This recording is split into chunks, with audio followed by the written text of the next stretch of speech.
Hey, welcome to the True Leaf Market Lab. I'm going to show you how to grow red garnet amaranth, so stick around.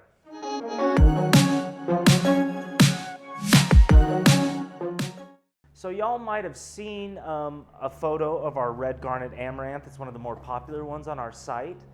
As you can see, it has these vibrant pink stems and these really red tops, and it's just a really desirable microgreen because of just how vibrant it is. So let's get started. So I'm using the conventional red garnet amaranth, but you can also use organic. It should perform the exact same way. As you can see, the seeds are super tiny.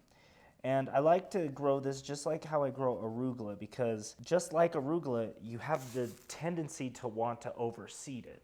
This might seem kind of a light seeding. Red garnet amaranth grows super densely. So once you get it seeded to that point, I'm gonna just spot check it a little bit and make sure that some of those clearings.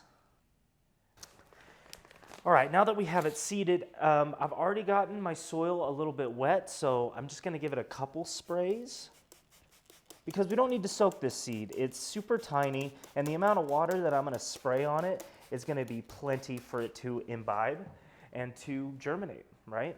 But one thing I wanna do is I wanna cover it. I want the seeds to feel like they're a little bit buried.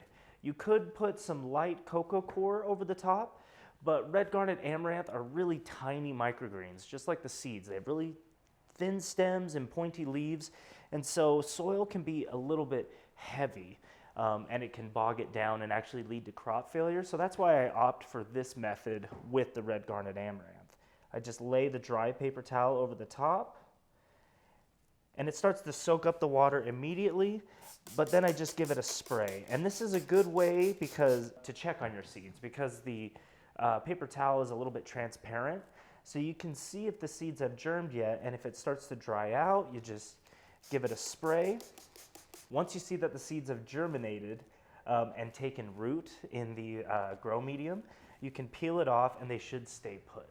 But you do need to wait to that point, because if you peel it off now, you're going to displace some seeds, some are going to stick to the paper towel, and that would just be unfortunate.